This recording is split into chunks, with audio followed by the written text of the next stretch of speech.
Hey guys, thanks for clicking on the first ever episode of the Meaningful People podcast. Just to give a little description, the Meaningful People podcast is essentially a podcast where we have meaningful people, big Jewish people on that. Big Jewish people. And we have small Jewish people also, but they do very big things. And our goal is to help inspire people, whether they're on their way to work, the way to school or yeshiva. And we have very interesting, fun, entertaining, inspiring conversations with some of Yiddishkeit's biggest people. Yeah, our hopes are that you listen to these and you get to know about these personalities a little bit more and draw some inspiration from their lives and how they live it. In this week's episode, we have the one and only Rabbi Eytan Feiner. Rabbi Eytan Feiner is the Rav of the White Shul in Far Rockaway, but that's not where he started out. In the past few years, he's been in America, Israel, just back and forth a lot. Him and his wife had some struggles with having children. And at one point, he thought he was going to be the quarterback for the Dallas Cowboys. Yeah. The reason we're introducing this podcast first, we recorded a few. It's definitely, I know for Nachi and myself, this has been a life-altering conversation for us personally. And we hope that this inspires you as much as it did for us. So give a listen, subscribe, and we hope to see your feedback. Welcome to the Meaningful People podcast, the podcast where we talk to people who are meaningful. Yeah, that sounds good. Here we are with Rav Eytan Feiner, the Rav of the White Shul congregation. I'm not sure. Kneseth, Israel. I know it as the White Shul. As the White Shul. Kneseth, Israel. It depends sometimes whether the place is a more yeshivish place, they'll just refer to it as Kneseth Yisrael. Other places, they'll opt for the congregation Kneseth Israel, the way that it's spelled. But everybody knows it as the White Shul. The White Shul. Rav, the White Shul for how long is it? This is now our 12th year. Wow. Baruch Hashem. 12 years. Wow. 12 years in the White Shul, which means 12 years outside of living in Eretz Yisrael, which we sorely miss. But if you have to be any place, this is one of the best communities around. And I'm a little biased, but the best shul in America today. So Baruch Hashem. We hope. Siyata D'Shmaya. Did the Rav grow up in this area? Yes, I grew up in the 5 towns. I grew up, not just did I grow up in the area, growing up in Lawrence, New York, but I grew up davening in the White Shul. Davening a little bit in Shari Tefillah as well. But davening in the White Shul, I was in the first section by the Oren Kodesh, and I still remember listening to, if you remember the old Muppet show, you had those 2 old guys in the balcony. Yeah. And they were giving their comments, everything that's going on stage. And I remember we had some people sitting a couple rows behind me, and different people would be ranking the rabbi's drushes and having their comments, their insights, all their feedback, and I'd be thinking, wow, this rabbi, he's got to put up with this. Who in the world, who in his right mind would ever want to be rabbi of the White Shul? Got to be crazy to do this. So it's safe to say that you did not see this coming? I absolutely did not see it coming. Never did I see it coming. Growing up, as I like to joke, a lot of young children want to grow up and be a policeman or a fireman. I actually did want to be the quarterback of the Dallas Cowboys. I'm a Roger Staubach fan. And that was the plan. If I couldn't be the quarterback of the Dallas Cowboys, then perhaps another football team. And once those dreams were dashed, those hopes and aspirations fell apart. Once I got a little bit more mature, the dream always was to become a lawyer. I wanted to be a prosecuting lawyer. I'm sure your mother appreciated that. Every Jewish mother. Yes, absolutely. Either the doctor or the lawyer. And brother was aiming to be a doctor. He ended up not going into the medical profession. And I did take the LSATs years ago, but I changed course. We could certainly talk about that. But the dream growing up was I wanted to be a lawyer. I wanted to get into the courtroom. I wanted to debate in Alan Dershowitz.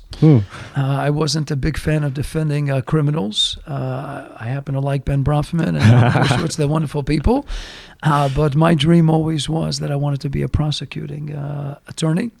And I enjoyed the excitement of the courtroom. So I would do things like in high school and the college that I did, whether it's Model United Nations or debating teams. And had a knack for it, was siyata d'shmaya, and that's what I wanted to do. I Wow. wanted to be in the courtroom, in the art of litigation, and growing up, when I used to watch movies, those are the movies that I liked. I used to like the courtroom debate and the books that I read as well.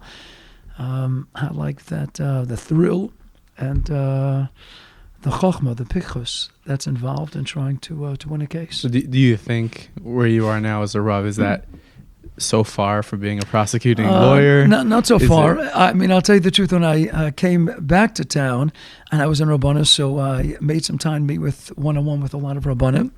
And I remember meeting with Rabbi Eytan, and he said to me, Rabbi Feiner, what do Rabbanim have in common with firemen? And he says that they both spend much of their time putting out fires.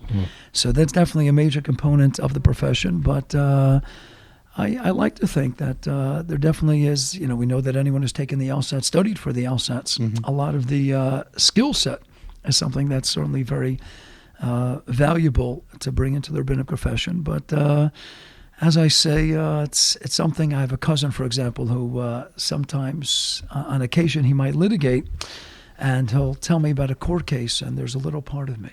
Even out of Yom Hazeh, just like, you have the Scheinberg stories with the Yankees fans. Right. And he said, Rabbi, somebody came to him once, I still think about the Yankees. I'm a Masmid, and I can't get it out of my mind. And he said, well, you don't think I feel good when the Yankees win? I think it was Ron Guidry when he was pitching for the Yankees, and Scheinberg said, I still think about it. So, Baruch Hashem, I don't really think about sports in the same way. But anytime I hear about a Geshmaka court case, anytime I hear about something going on, I'm like, I hope they use this argument, that argument, or this relative of mine. And there's a part of me that would have liked that, but you have to find where you're going to do the most for the klal. Well, you mentioned there was a certain point where that dream or idea of where you're going in your life shifted. What happened there? What occurred? Yeah, so that's interesting. So I grew up in the neighborhood. I grew up a little bit more modern, and I went to Hebrew Academy of Long Beach, great school when it was still in Long Beach. After Hebrew Academy of Long Beach, I did go to Yeshiva Far Rockaway for a short period of time. But my chevra from Helb, really, my closest friends went more to MTA, so I actually switched out of Yeshiva Far Rockaway. It was great yeshiva, and certainly was very close. Rabbi Brafman and Rabbi Per, the Rosh Yeshiva, still in touch with a number of members of the Anhola out of Yom Hazeh. But I did switch mid-year to MTA, and I spent 2.5 years in MTA, then early admissions YU, and then 2 years Keren B'Yavneh. And that really was a major transition in my life. I was about 17 and a half years old. And again, I was on that course that I wanted to be that lawyer. The dream always was, I wanted to have the apartment somewhere near Wall Street in Manhattan. I wanted to have a 4-door, I know it sounds ridiculous, but I wanted to have a 4-door black BMW. That was always my dream car. And, for those listening, I want to get a Feiner Hanukkah gift. I'm just putting that out there. I guess I should add a little addendum to that, because I was saying a shir a couple of weeks ago, and I mentioned a sefer. I mentioned a vart from a sefer that I saw quoted, and I'm a huge Sfarim fan. And Baruch Hashem, I have a large collection. I have about 300 shelves of Sfarim. Wow. I'm a huge Sfarim fan and a little bit of a collector. And I never saw the sefer. And I mentioned the sefer, Klil Teferis. I mentioned it in a shir. Next thing I know, I was getting emails and calls. And this one got from me from eBay. And this one. So right. next time I said, I have to be very careful. If I mention an expensive sefer that's been out of print, please do not get it. I appreciate it. So I'm mentioning that BMW. I think I once added I said, please, if anyone wants to get me, I'm not going to drive it. I'm not going to drive that black BMW. But that was a dream of mine. I wanted to have the black BMW, and I live near Wall Street. Wanted to have a wonderful wife and 2 kids and a dog, and I wanted to be in the courtroom. That was my dream. Good American. A good American dream. And went to Keren B'Yavneh, and again, I always took learning seriously. Baruch Hashem, I grew up in a wonderful home. Great parents, always very close with my parents, and a nice relationship with the siblings. And went to Keren B'Yavneh, and really throwing myself into learning for the first time in my life. I fell in love with Torah. What can I tell you? Yeah. And in a nutshell, I fell in love with the Torah, and was nothing in the world that I enjoyed doing more than learning. And it came on pretty quickly. I always tell people, I don't enjoy it. Somebody says he doesn't enjoy it. You got to do it. You got to do it. You got to just throw yourself in head first. And you got to just do it. And I said, look, if I'm going to do this, I'm going to do it right. And I was raised in the world of academia. My parents are very bright people. Baruch Hashem, they always took the world of academics seriously. And in fact, they always took Limudei Kodesh seriously. So Gemara was always a top priority, but it was never, for me, a way of life. And were they supportive of this decision of yours to go into? So that was a major. That took some time. It's interesting that we're meeting tonight. In fact, just the other night, my mother reminded me again, Eitan, it took me some time, took me years when I made the shift, as we'll get to in a little bit. But I still remember that moment, mamash like it was yesterday, that it was around Purim time, the first year, Karen B'Yavneh. And I never really, I personally don't like smoking or drinking. Baruch Hashem, those vices of society, never really had any affinity towards them. And it was Purim time, and people said, look, mitzvah sayom, Shem Shemayim, you have to drink a little bit. And I still remember I was brought out to the lawn in Karen B'Yavneh. And I remember lying on my back, looking up at Shemayim, looking up at the stars, and having a conversation with HaKadosh Baruch Hu. Talk about my first exposure to emistic, his baininus, his bodidus, just...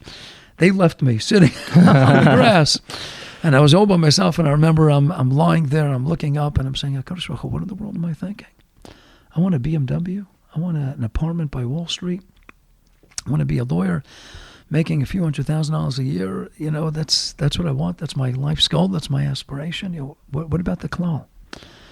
What about the Yidden? What about Klal Yisrael? What about HaKadosh Baruch Hu? What am I doing for God? What am I doing for the Ribono Shel Olam? What am I doing for His people? And it was at that moment that I had this major epiphany, and I said that that's it. Ekan Olam. I'm not living for myself. This was a dream that I had clearly wanted more for myself, and I got to live for the Ribono Shel Olam. I have to live for Klal Yisrael.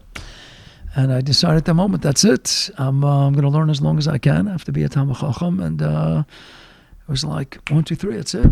And transition from law into the rabbinate. So you can put this in your file. The first guy who went from law to rabbi in a cold on a cold Purim night, lying on the grass, looking up Shemayim, having really had his first alcohol in his life. Wow.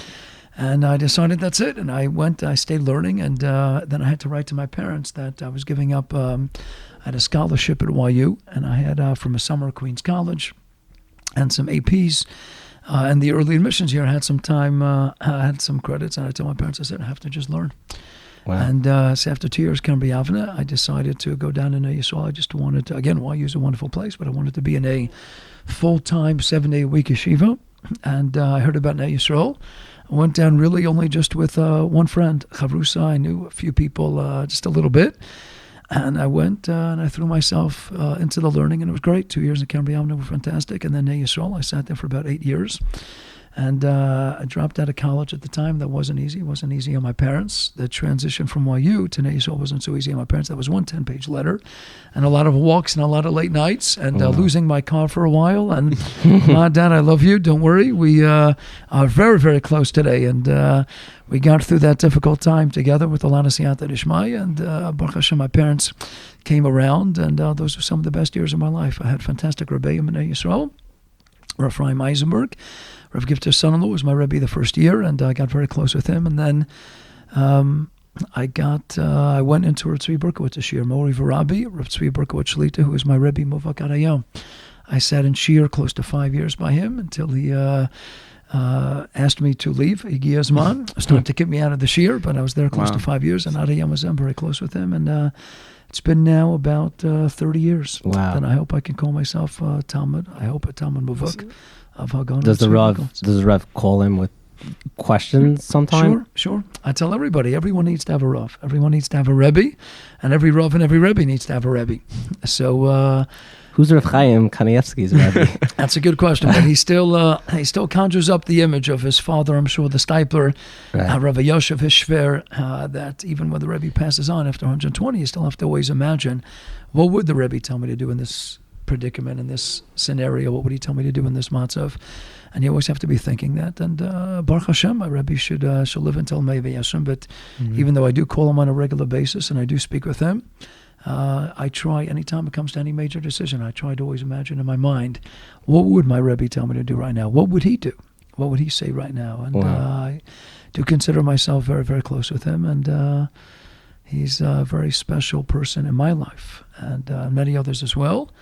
But I owe a large part of whatever little person I am today, I owe to Hagon Ritzi Berkowitz, Rebbe Muvak. And so after Baltimore, Rebbe, the Rav went to you. I don't know how to refer to the Rav went to.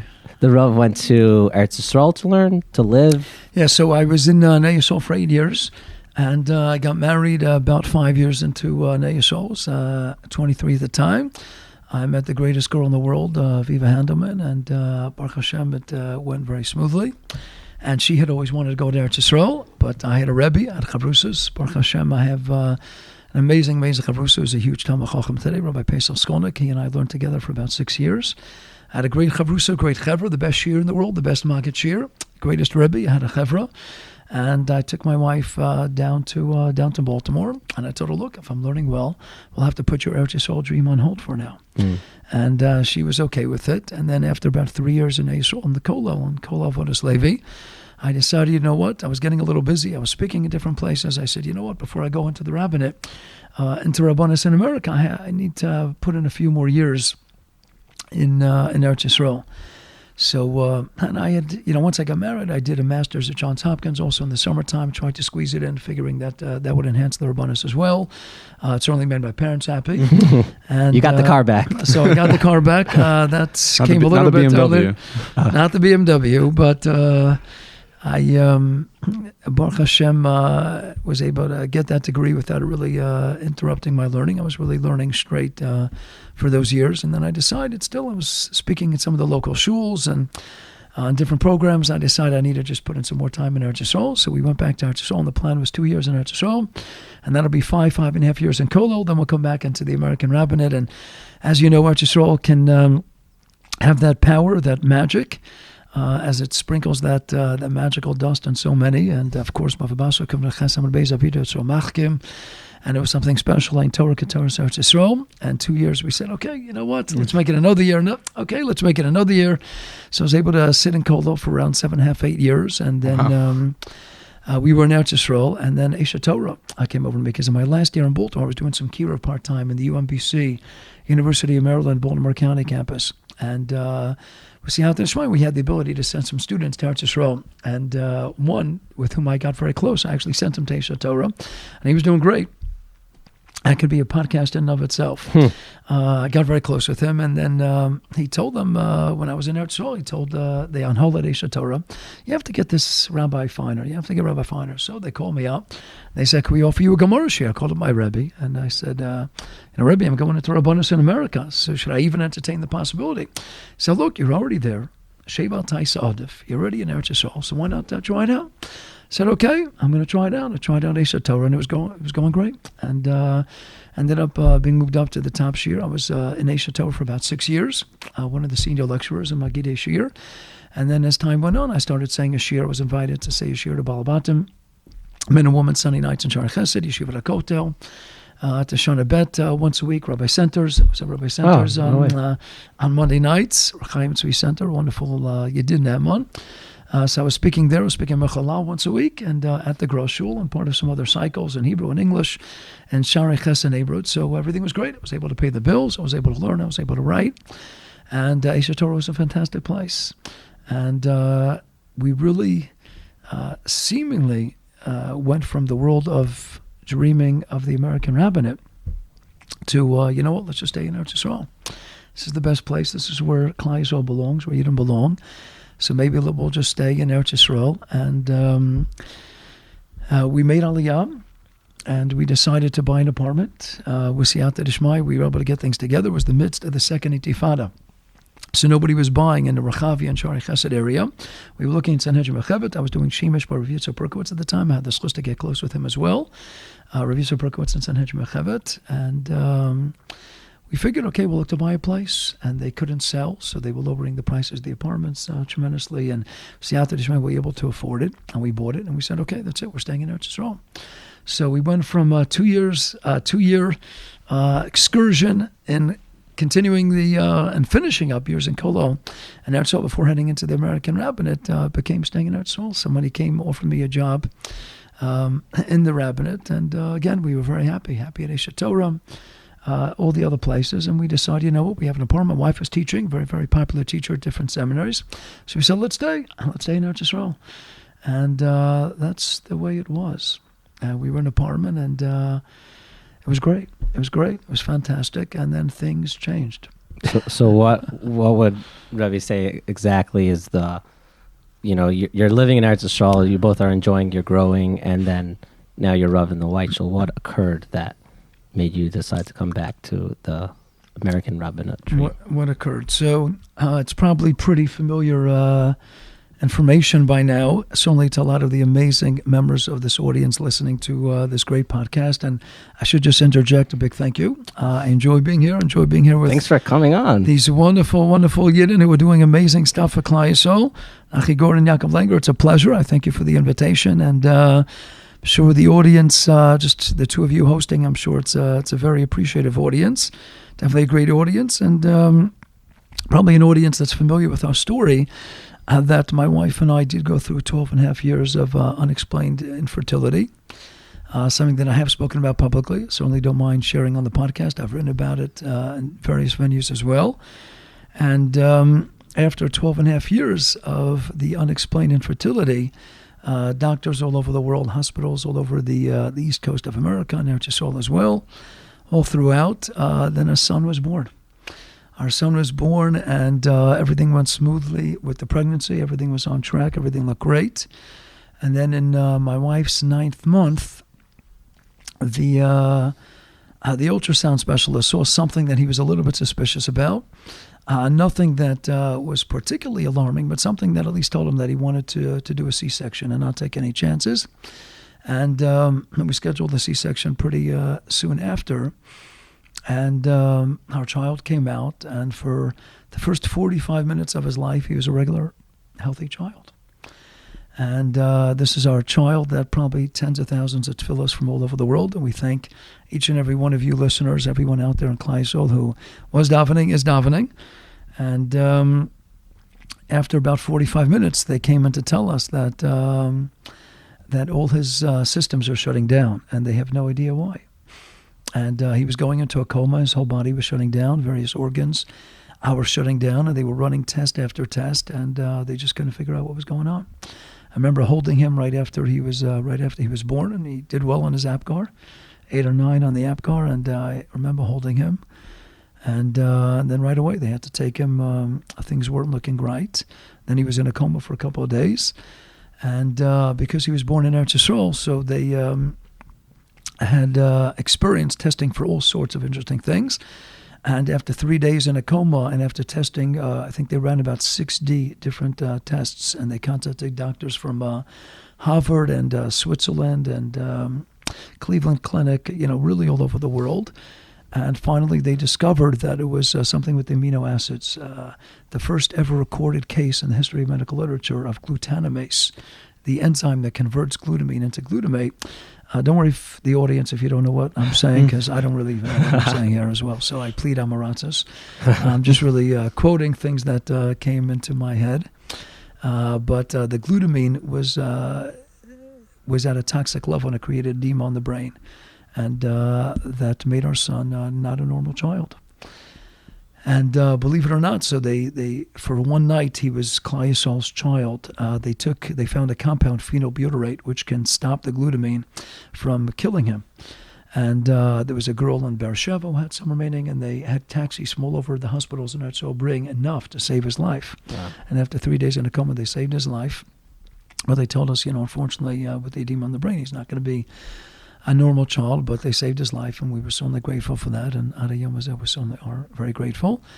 And he was in the NICU. He was in the NICU Hadassah in Kerem, Hadassah Har Tzofim for about 6 months. Then in Alin, other places, rehab. He had his bris after 6 months in the Great Synagogue. Shmuel Auerbach was the Sandik. And we lived basically in hospitals for about 6 months to a year. He was named after the Chazon Ish. To this day, I don't really know why. Really? Rizal writes in Hagdamah of Gimel of Shar Gegulim that it's one time when parents gave Ruach HaKodesh. So Arayam Hazeh, I really don't know why, but he was named for the Chazon Ish. There was one story I brought him in to Rabbi Leib Steinman when he was about a year and a half old or so. He wasn't wearing a yarmulke, and Ravili Yoman brought us in, and he finished up a shiur, and he came over to my son, and without us saying a word to him, he looks at my son, and he says, Shalom Aleichem, Avram Yeshaya. And I say to Rav Mon, I said, how did Rosh Yeshiva know? He says, Ani lo amati lo shum davar. I said, as ech Rosh Yeshiva yadat Hashem shel, there's a lo mafiya alav b'shum makom. Doesn't appear anywhere in his clothing. He's not wearing any name or any identification. He says, ech veis nisht, ani lo yadeh. Wow. And I spoke to one a couple years later. He says, betach hu ra'a izishu nitzitz shel hachazon ish me'al panav. Wow. He saw some sparkles, I don't know, but he's named after Chazon Ish, and he really changed our lives. And then we usually came in for the summertime, as was the Rav in Camp Simcha, and we would come in Pesach time very often for Gateways, to speak in the Gateways program. And so for that summer, we were coming in Miman of Shach regardless for camp, and then people had told us, why don't you make some inquiries about medical related inyanim for Avram Yeshaya, for our little Shaya, which we did. And then we were told, you know what, let's stay here just a little bit. And we went through camp, and then the White Shul, believe it or not, didn't have a Rav at the time. The previous Rav, they had parted ways a couple months before, and they heard that I was in town, so they contacted my father. This is actually when I was in camp. And they said, we heard the Rabbi Feiner said we don't have a Rav. Can we get his number? And they contacted me, and they said, can you be the interim Rav for Yom Norom? I said, we'll have a job at Esha Torah. We're really going to be going back. I said, you know what? We're here. People said medical. Maybe we'll make some inquiries, explore different avenues. And okay, you know what? I checked with Aish. They said it's okay. So we stayed. We said, that's it. We're going to be here for a month and a half, and then we're going right back to Eretz Yisrael. We were there with just a couple of suitcases, renting a place in the meantime. And after a month and a half, the shul said, you know what, we're pretty happy for some reason. So can you stay on a little bit? We said, okay, we'll stay on. 3 months, 6 months max, Pesach. We're going back. That's it. We miss Eretz Yisrael, my wife for sure. We're not staying. White Shul is great. 5 towns, Rockaways is the best place in the world. We always said if we're going to come back to America, it'll be either, Far Rockaway, maybe Muncie, maybe Baltimore, but nothing compares to Eretz Yisrael. And after 6 months, after Pesach time, they said, come on, you got to just finish the year already. So it became 1 year. We were still keeping 1 day of Yontif, and that was a hard thing. Saying drashos, keeping 1 day of Yontif, pretending to take my 3 steps back. How long were you doing that for? That was actually for the first year and a half to 2 years. Wow. Nobody knew that. Only chairman of the board, president, just really a small handful of people. Because we really had Eitan Feiner, Ken, I discussed the Shiloh with my Rebbe, and we really had in mind to go back. And then 1 year led to 2 years, and we only signed, an additional 1 year for the contract.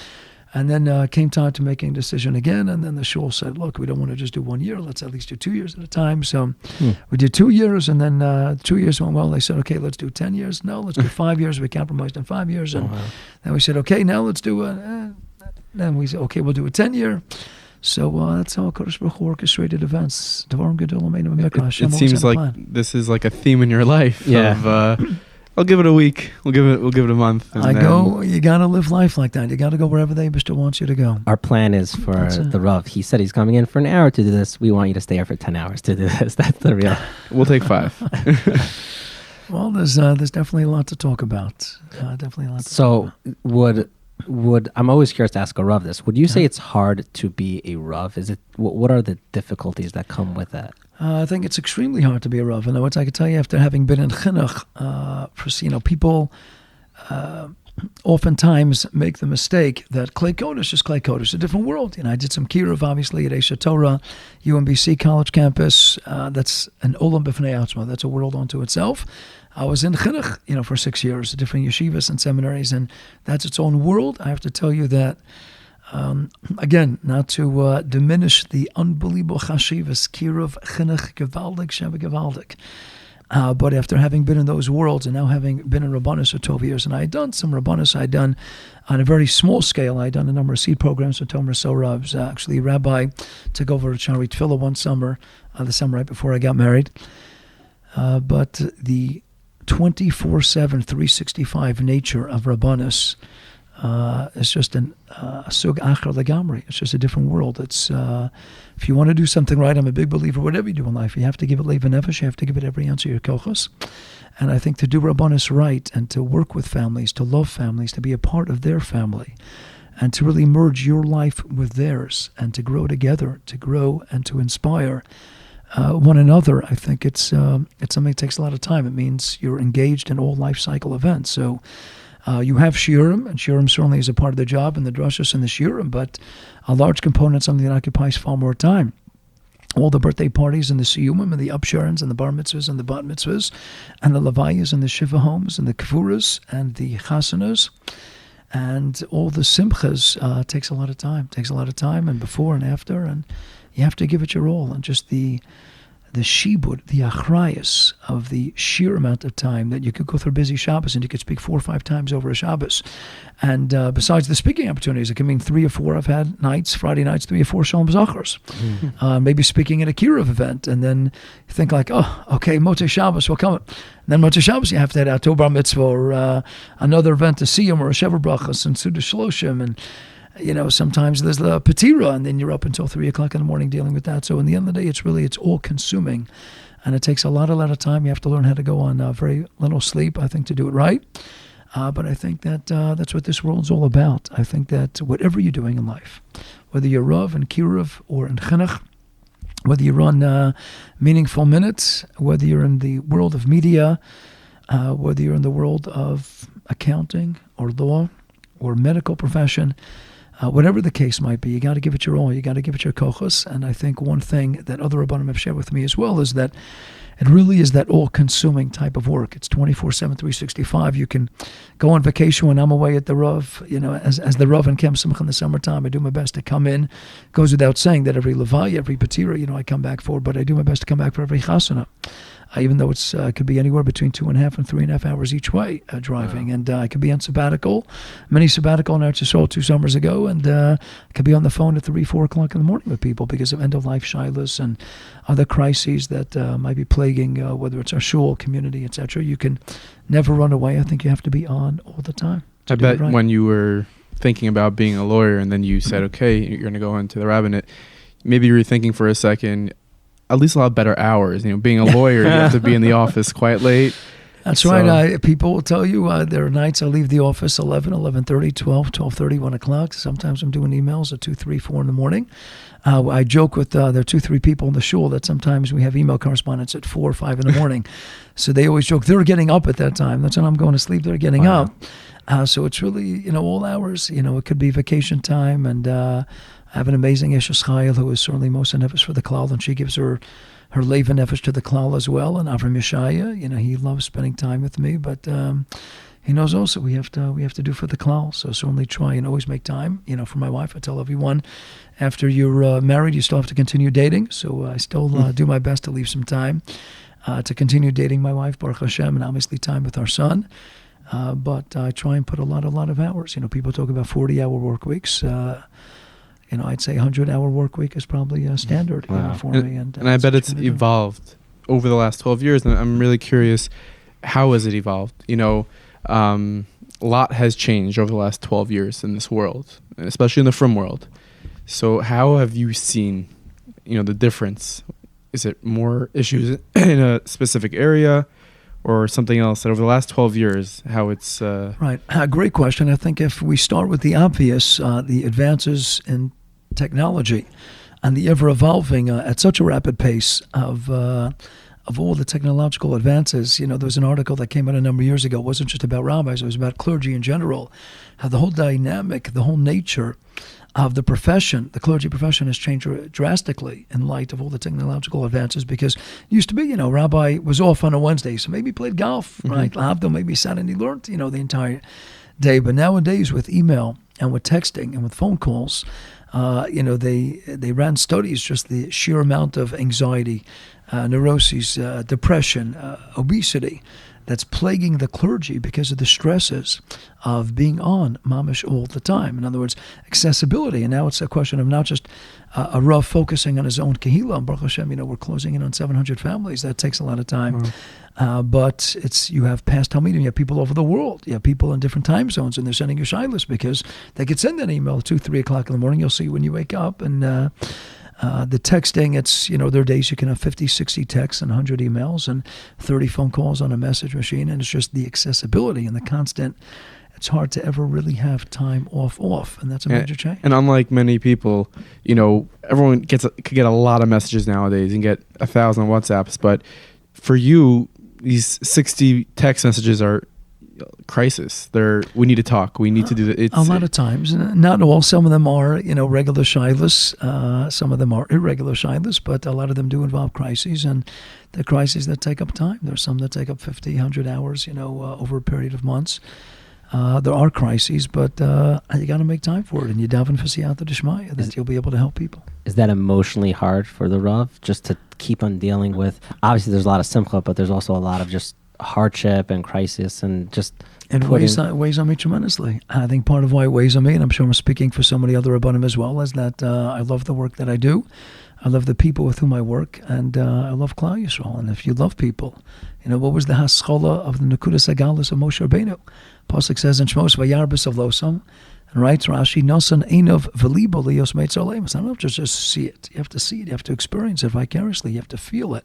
Nosan Einov Velibo, and the Medrash goes on to say that he actually went out to the field, and Moshe Rabbeinu was there in that abject slavery, carrying the loads and the cement and getting down and dirty with them. And at the end of the day, there are times, yes, you'll be at their homes. I've been at 3, 4, 5 o'clock in the morning, especially, when you have a petira and there are chasanas, I might still be at 1:30 in the morning. And there are chasanas, you have to travel to the other side of the West Coast. And there are certain things, you can spend all day in the middle of a crisis, but and be on the phone driving to and from on a Bluetooth, making tons of calls all the while.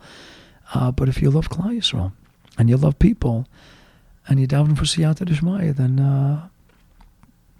Kadosh Baruch Hu makes it work. But yes, it does weigh on me. It weighs on me. People's pain weighs on me. There are nights that I could cry myself to sleep because you have to care.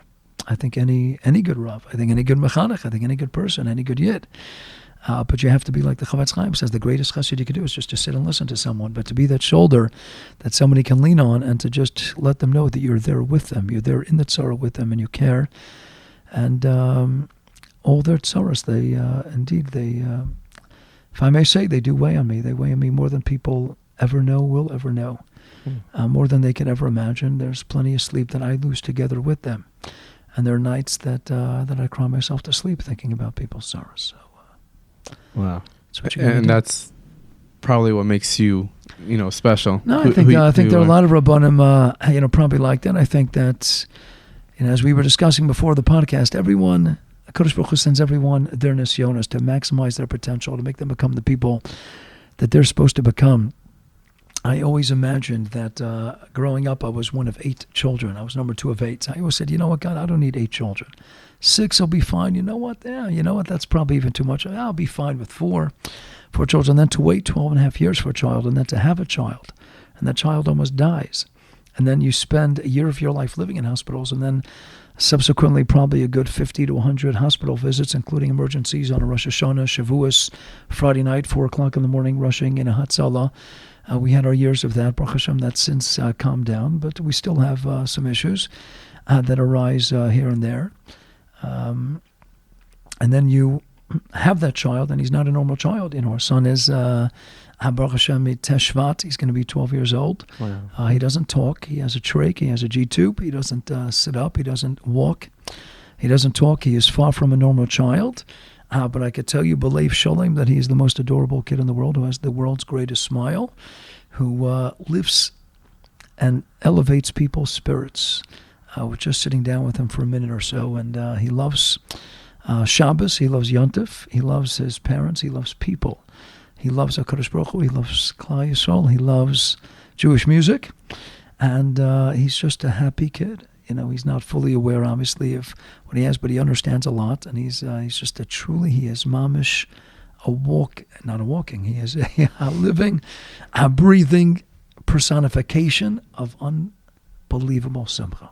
Would you say that Shaya gives you a lot of chizuk? It gives me a lot of chizuk, sure. It gives me a lot of chizuk, even though he wakes us up on a regular basis in the middle of the night. Keeps us on our toes and disrupts a lot in our speaking schedule, our ability to go to certain conventions and take on certain speaking opportunities, and certainly limiting our travel ability to a large extent. But we love him more than we can ever imagine. We love him unbelievably and unconditionally. And as I mentioned in a speech once, when he turned 10 years old, I mentioned in Russia and in the White Shul on Shabbos, when he turned 10, we didn't think he would be alive, at 10 years old. We didn't know how much he would live. This is all unknown. As I mentioned, it never happened in the history of medical literature. And there were so many unknowns. And when he turned 10, we just felt that I was the type of person who I did, let's say, a Yachat Shabbaton and Camp Simcha. I interacted with, children, genetic diseases. And, that helped a lot, but nothing taught me more than the events leading up to the birth of our son, and obviously all the years since, and living with Rabbi Eytan Feiner, taught me what it means to love unconditionally. And to love unconditionally, and even if you're waiting 12 and a half years, and give the Eibusher 10,000 tefillas. And people, I had somebody once, an Esha Torah, said to me, Rabbi, I don't know if I want to be from. I said, why not? He said, I understand. He says, I like you so much, Rabbi Feiner. I go to your shiurim. He says, you waited 12 and a half years, you davened. I think, you're trying to do the right thing, and this is how Hashem rewards you. Gives you a child like this, Avram Yishai. He doesn't speak, he doesn't talk. He's not normal. He's not a normal child, and he likely will never be until Mashiach Tzidkenu comes. I said, but so-and-so, I said, but I don't question the Ribono Shalom. He's got a plan. This plan not only brought us to the White Shul, not only brought us to where we are today, but I wouldn't change a thing, in the sense that however much we would love a healthy child, he taught us what it means to really love everyone in Klal Yisrael unconditionally, believe ubenefesh, and to see the good and to appreciate how every single Heilige Neshama in Klal Yisrael has unbelievable things to offer. And you got to love everybody. And I think anyone who interacts with Shaya says, they just sense he loves you. He makes you happy. You can't be sad. There are people who have come in, they're people, they call it Shaya therapy. And they'll come in, they're a little depressed. They're down under the weather, and I just need to hang around Shaya Feiner. It's going to make me feel good today. That's it. He smiles. He smiles. He loves his family, and he loves life. And he loves Kiddush. He's probably the only person in the world who actually loves a 3-day Yontif.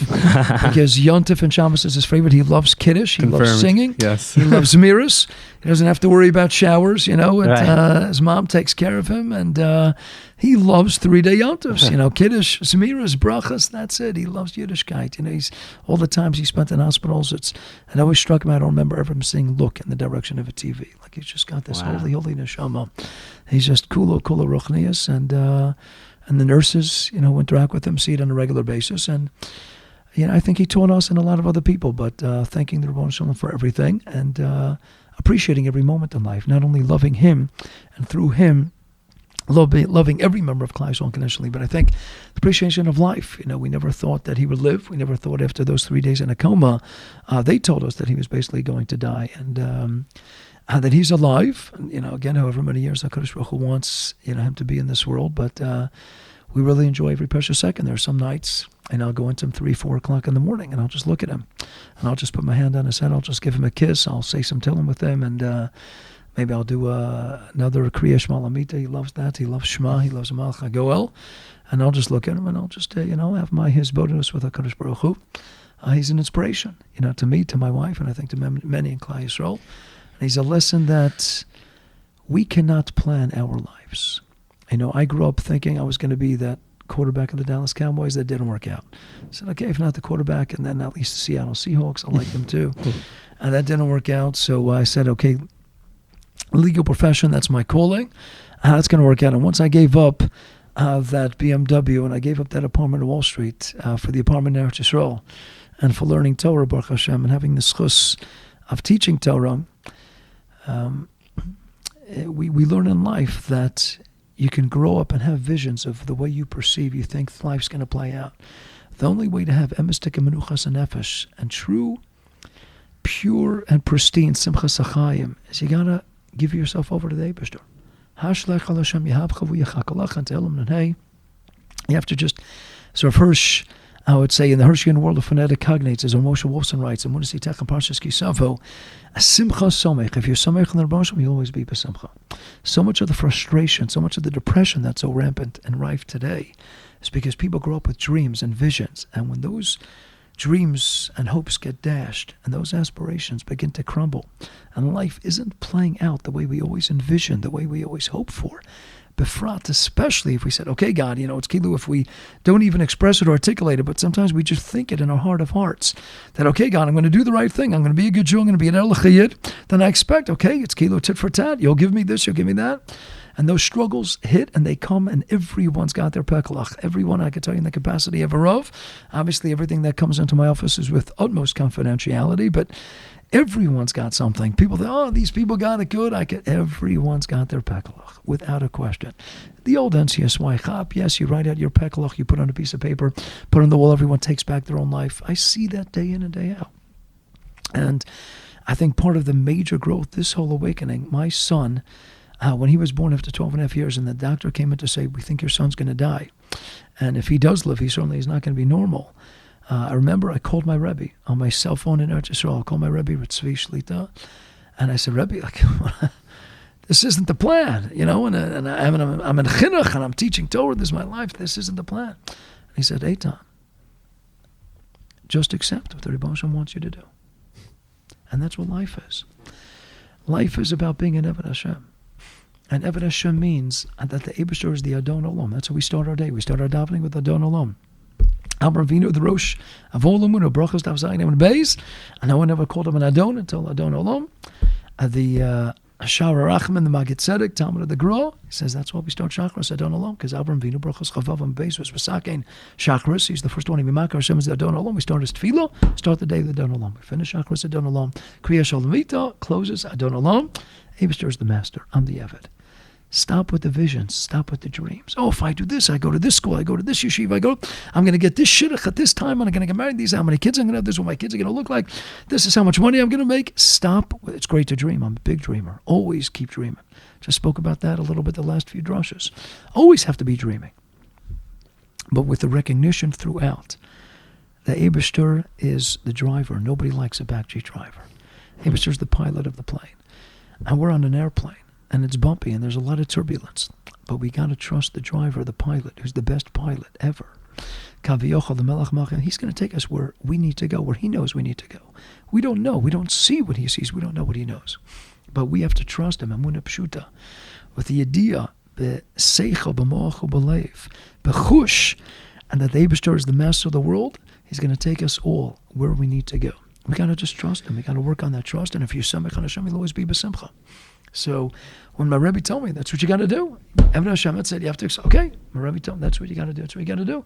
I remember a few years into Rabbanus, I took an Amtrak down to Baltimore, and I told my Rebbe that I didn't sign up for this. Rabbanus is mamash all consuming, all enveloping, 24/7, 365.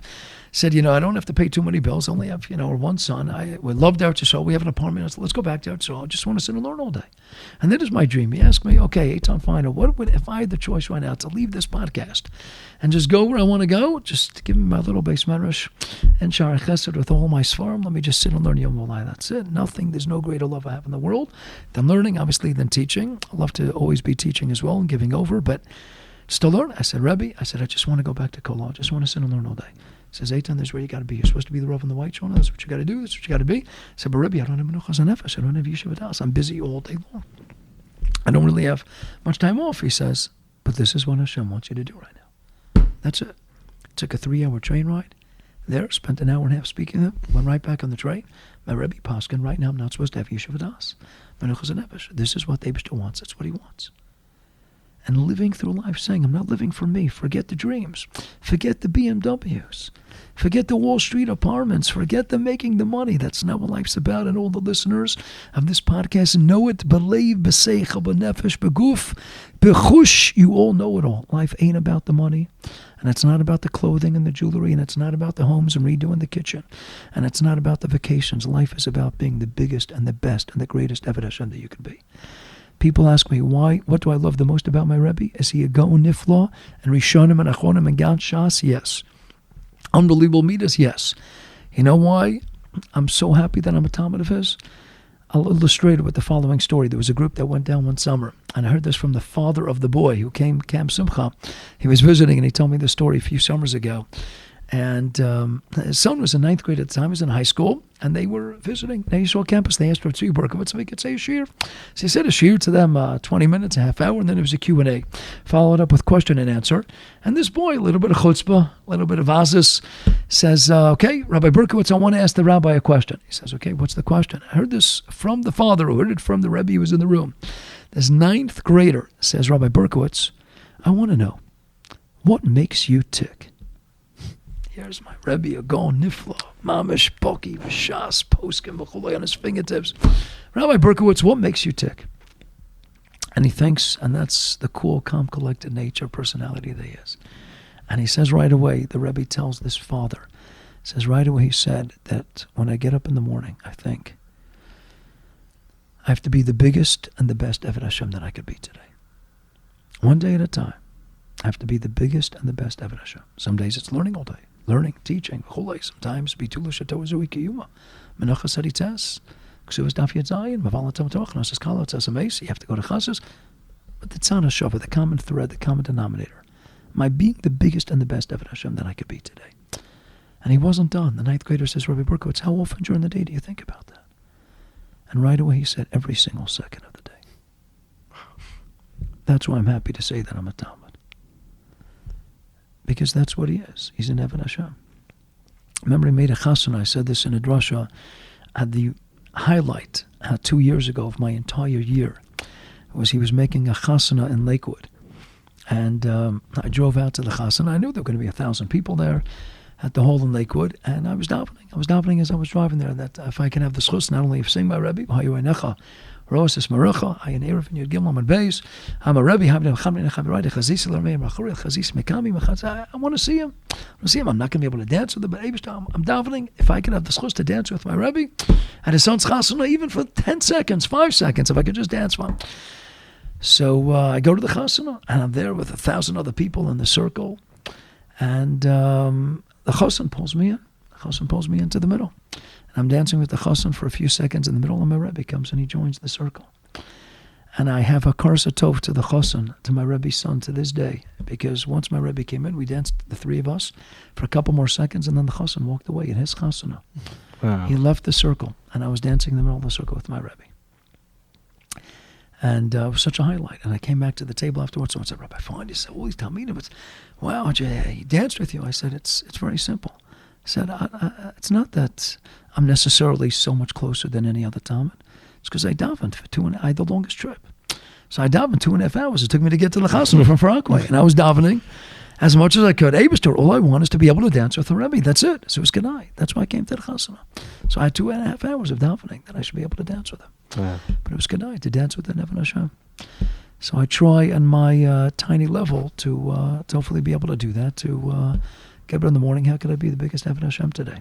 Wow. And it's not about my plans. It's not about my time off. It's not about my vacation. It's about what does the Eibishter want me to do today? With the Yisur and with the difficulties, if I didn't sleep at all the night before. I didn't sleep that much last night. I'm still doing this podcast right now. Thank you. Because you got to do what you got to do. And that's how you got to live life. And you got to take it one day at a time. Same way in learning. You want to be anything in learning? Famous word of the Chavetz Chaim, don't look at a shas. Here we are. We started brachas 27:11 right now. Daf Gimel today. And the other day, stop looking to the future. Just look at these words on the page in front of you.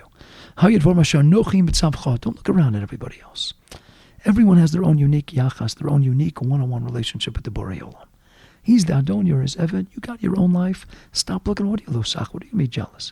I'm not jealous of people, large families, all the children, bigger homes, more money. You got your own yachas, your own relationship to the Boshim. Do what you got to do. Fulfill your mission, your tafkid. Stop looking around at everybody else. The grass is always green. You can't live life. And if you live life like that, you'll never be happy. You'll never be happy.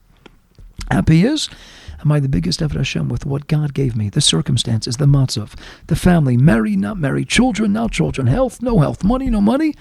Put it all aside. In the end of the day, with what matzav God gave you, are you doing the best that you can in light of your life circumstances with that fascinating interaction of nature, nurture, family dynamic, the people in your society, framework, a friend?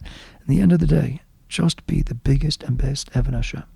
Don't look around at everybody else. Look what I'm commanding you, Hayom. Don't look at what tomorrow going to bring.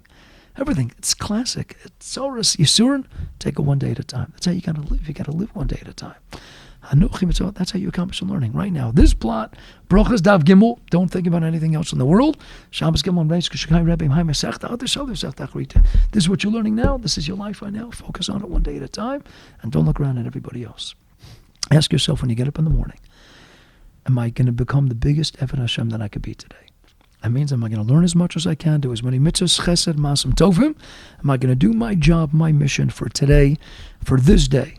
And then when I go to sleep at night, how did I do? Make that cheshbon nefesh. Don't let a single day go by without a cheshbon nefesh. You want to keep a journal gevaldik. You want to keep write it down. You want to do a recording, however you're going to do it. But don't go to sleep at night until you make it honest accounting. A cheshbon nefesh. Today, did I learn the way I was supposed to learn? Did I daven the way? Did I do the mitzvahs? Was I the best Jew? Did I have good midas? How was my derech eretz kol l'Torah? How were my midas today? Did I do what I needed to do? But did I make Hashem happy? Did I give him nachas ruach? Nothing gives the Rebbeinu Shalom greater nachas ruach. Then did I do the best that I could to be the biggest and greatest, most geschmack Eved Hashem in light of my circumstances, in light of the situations? Person's not feeling well, they're in bed. What am I going to do today? Then that's what your job is today. Your job is to be there in bed and be makabel. To be makabel, ba'avo, b'simcha, the yisurin, that's a tremendous mila. It's a gevaldik mila. That's what we aspire towards. But at the very bare minimum, be makabel. Stop questioning. Stop being maharach midaisa. There's nothing wrong with asking God why. But don't be maharach midaisa. You can have questions. But it should never be. Bebechinas maharach midosov. Trust him. He knows what we need to get to our shleimus. And yes, sometimes it means being sick and flu with the bed. Sometimes it means not being married when you want to be married. Not finding that right person right away, not having children right away, children not being healthy, children not being as smart, as bright, as capable, as athletic as you might have envisioned, not making all the money that you want, the career choice, everything, all the peklach that we all have. Package it all together and say, Ribono Shalom, I appreciate the package deal that you sent to me. I'm not going to look over my shoulder. I'm not going to look around at everybody else. I'm doing the best job that I can every day, day in and day out, with what God gave to me at my disposal. That's how we have to wake up in the morning, and that's how we have to go to sleep at night.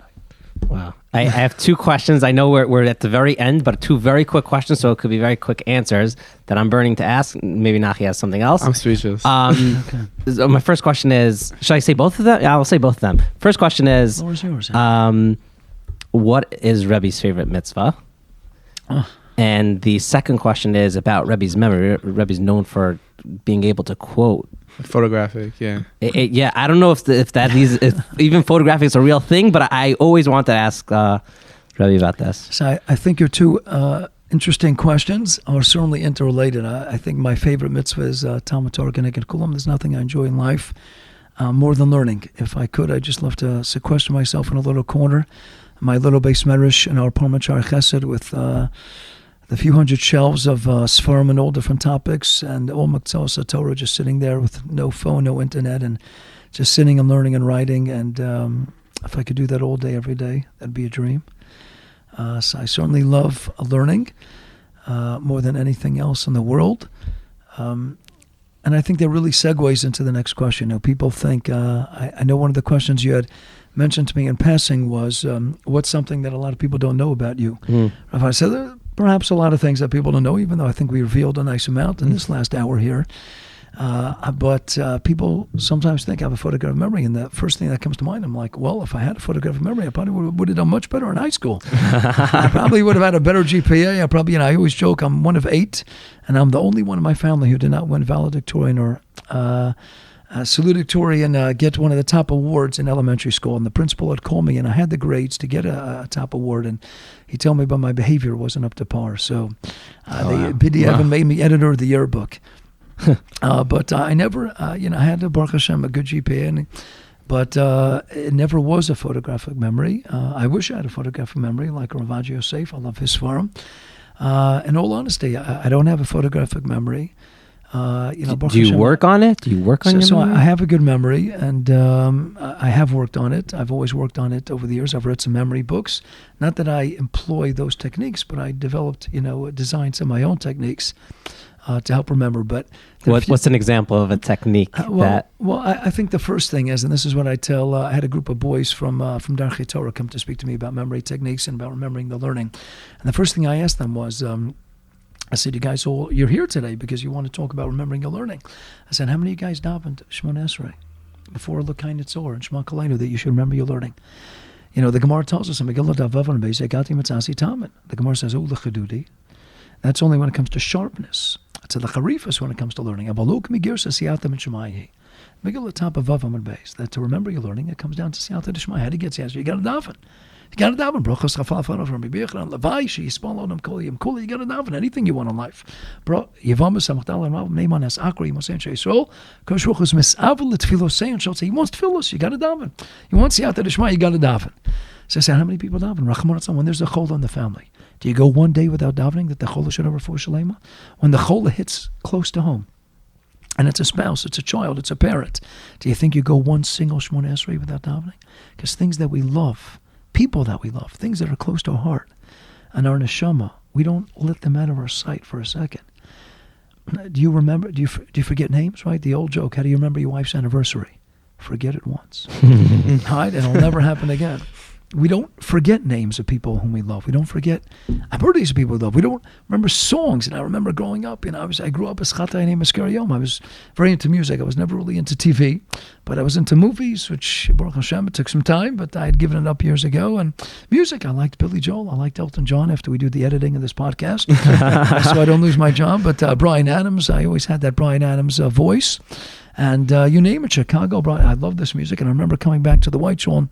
One of the first months that I'm back as the White Shul, I walk into Chase Bank, and I'm hearing Bryan Adams' Summer '69, and I knew every word of the song by heart. I'm like, HaKadosh Baruch Hu, please get it out of my mind already. I don't want to remember it. So why do we remember it? Not because I ever practiced it, because if you love a song, and you're lying horizontal on your bed, and your eyes are closed, and you let it sink in, then it sinks in and becomes a part of you. Because things that we love, we don't forget. So key number one is you got to love it. Things that we love. I had a chavrusa once in Karabiyavna. Chavrusa, and he said he was very worried. He came in all sad one day, this Chaim, and he says, I said, what's wrong, Chaim? He says, I'm worried. He says, I'm going to get up to Shemaim, and God's going to say, how come you don't remember your learning? He says, well, what do you mean? I don't know. He says, but you memorized the whole baseball encyclopedia. This guy was an avid baseball fan, and he could tell you, 1963, who played second base, and this team, how many home runs? He says, because things that you love, you remember. You have people who claim not to have good memories, and you play them their favorite song or their favorite video that they saw 10, 20, 30 years ago, and they remember it's on their fingertips. So number one is things that we love, we remember. You got to love it. So I love it. That's key number one. You got to love it. If you love the Torah, you don't forget it. You love the Torah, and I love it. I'm fascinated by it. I love hearing Divrei Torah. I love I love every single vart. I love Torah. So if you love it, you soak it up. You don't forget it, but you got to daven. You got to daven. So I try every day to daven. I'm not going to disclose that in terms of where in davening and how many times a day. That's B'nai Leveinu Kodesh Baruch Hu. But if something's close to your heart, you daven for it. Just like I daven for everybody in the White Shul. Just like a daven for the community. Everyone should be safe. We're always davening. We're davening for Klal Yisrael. But befrat, things that are most meaningful to us in life, that we want more badly than anything else, we cry for. Brachas lamed beis amud beis. Meyom shachar beis midrash af pi shari tefillah ninalu shari demos lo ninalu. The gates of tears are never closed. Demos gematria 520 gematria hat tefillah. The best hat tefillah are demos, are tears. What do we cry for? What do we want more badly than anything else in the world? So You got to daven. So I daven for siyata d'shmaya because I want to remember learning, because nothing gives me pain like forgetting my learning. So you got to daven. You got to always be davening to HaKadosh Baruch Hu, and it's not enough to daven for it. You got to do in the Maisa. There's dalas. So you got to chazer. So I have different chazor methods, and I try to chazer. I try to review. I try to take notes, to write. I have an index card collection, but you got to write. You got to take notes. You got to devise the technique that works specifically for you, and you got to gear it towards you and your capabilities and your tchunas and nefesh and your intellectual capacity. You got to find what works for you, but you got to work at it.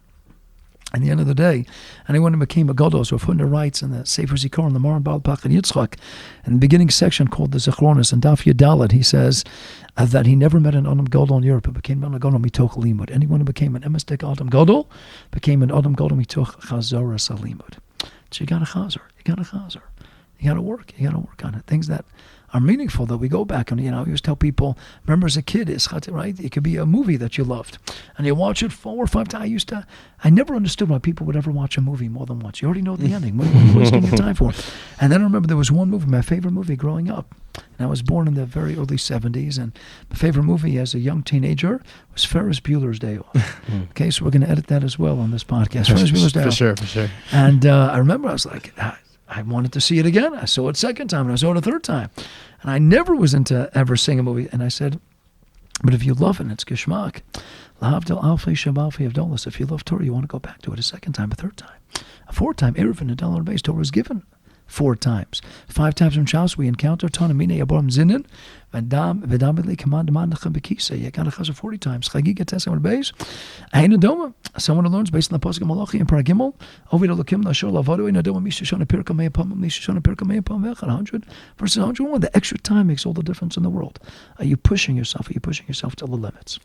You want to sum it all up, whatever you're doing in life. Same Eved Hashem. This find out what you love. What's most meaningful to your heart. What do you care about more than anything? Do you cry for it? Do you daven for it? You want to be an Eved Hashem? Do you cry to be the biggest Eved Hashem that you could be? A person's not married, so of course they're davening to get married. A person doesn't have children, davening to have children. They want healthy children. They want good shalom bayis. They want parnasa. Yes, you're crying for it. You're davening for it. Do you daven for it 3 times a day? Do you daven for it 4, 5, 6 times a day? Do you cry? Can you live life without a daven? So writes the Sefer Zav Mishor, Moshe Shmo Shapiro, the famous kasha. Is it Sheila? Bakasha? Sheila is? This is my request. Bakasha is the word itself resonates. It already connotes that sense of Ef Shar Luchios Bilad. I can't live without it. David Melch says, by me, it's not a Sheila Ba'alma. Osa Avakesh, Shifti Veis Hashem. I can't live without it. Got to ask yourself, how badly do you want it? Vayetar, Yitzchak Avinu, the beginning of Parshas told us. Rashi says, Hiftzerbo, Tefillah, over and over and over again. Shushan Pinka, Sharma Tefillah, what is that? Daven, over and over. Kavi El Hashem, Kavi El Hashem, over and over and over again.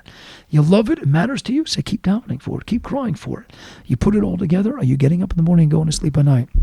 Having a one-on-one of your own hisbodedus with the Ribono Olam, whether it's sitting in a desk, sitting in your study, sitting under the covers, about to go to sleep. Are you having that one-on-one communication time with the Ribono Shalom, saying, Ribono Shalom, I just want to be the biggest Eved Hashem in the world that I could be. I just want to make you happy. Am I doing a good job? No, I messed up today. Maybe B'Sel Lashon Hara, B'Tol Tefillah, B'Tol Zman, Ichol Tefillah Starim. Maybe I wasn't the best husband, the best father, wasn't the best person, the best Rav, whatever the case is. So make it, but tomorrow's going to be better. Hashem, let me have the Siyata D'Shmaya. Let tomorrow be better. Are we davening to remember our learning? Are we davening and are we working hard to remember our learning? In whatever field we are, it's got to come down to Tefillah. Everything comes down to Siyata D'Shmaya. In fact, in the biography of Rav Gusman, the wonderful art scroll biography, so they once asked him why he stood up for his wife, Sarala. So he gave 2 reasons. He says she's the daughter of Meir Bassin. It was one of the Lamdon, one of the Gedolei Hador, had died prematurely. And he said, with all humility, he said, she's an Eishel Chaver. She's married to a Talmid Chacham. She's Rav Gusman's wife. He says, and number 3, because she's Sarala. And he says, what do I mean? When she was a youngster, 3 years old, her father took her to Rav Chaim Ozer Gazensky, the Gadol Hador, on a Motzei Shabbos. And many people say, based on the Yerushalmi, Ribon Halam Tefillah, which has all the Sharim, Hashem open up Sachlanu Shar for this, and you have all these lists, all these Sharim based on the Seder Alpha base, or based on the Aleph base. And Rav Chaim Ozer asked this young 3-year-old girl, which Shar is the most important Shar? What's the most important gate in the whole world? And right away, this girl said, the Shar of Siyata D'Shmaya. Says, that's a great answer. Why do you say that?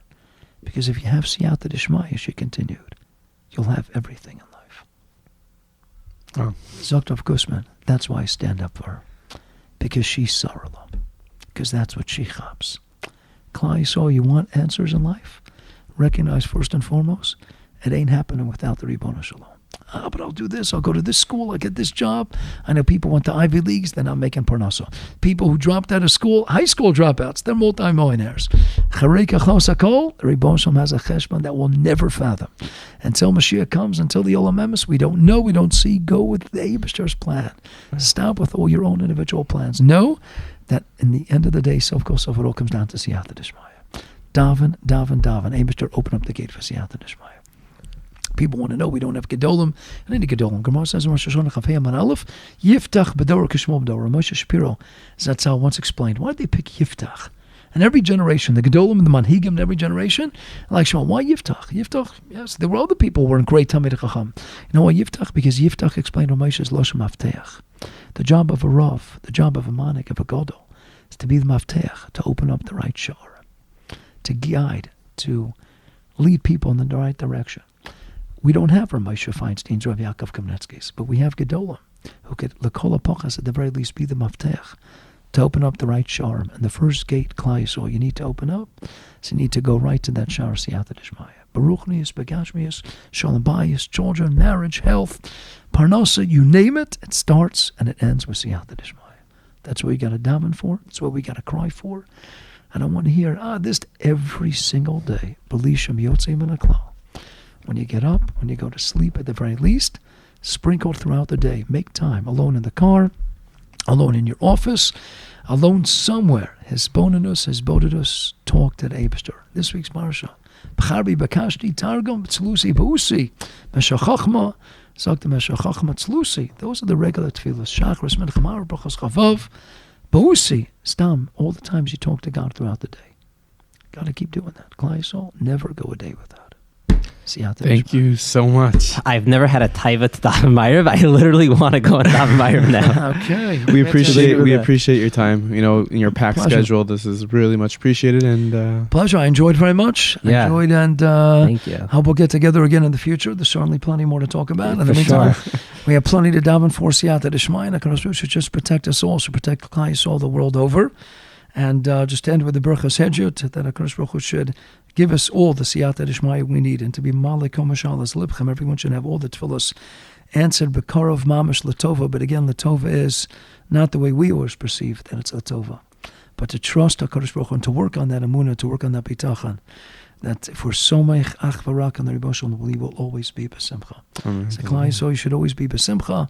The Eibishter should send the Yeshuas, the Nechamas, the Refuas, and the bitachon right now, the security that all of Klal Yisrael so desperately needs, so we can become and continue to work on becoming the greatest of the Hashem that we could be, and once and for all bring about the Mashiach Tzidkenu and all go back home to Sharei Chesed, to the Beis HaMikdash, to Yerushalayim HaKodesh, B'meira v'yameinu, amen. Amen. Pleasure. Thank you.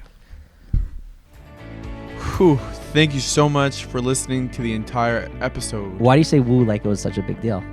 I mean, that was a really powerful episode. That Some is true. tissues. I'm sure it wasn't. Yeah, that was great. Stay tuned for next week's episode. We have Uncle Maishi. Yeah, it's not a joke. We go through his life and how he got to where he is and how he's one of the world's biggest mechanchim. Yeah, Maishi Tenenbaum. Yeah. For more information on this week's episode, you can go check us out on meaningfulpeoplepodcast.com. If you're listening to the audio, we will soon have the video of this up. And subscribe if you haven't subscribed. Or don't, if you don't want to. No. Even if you don't want to, subscribe.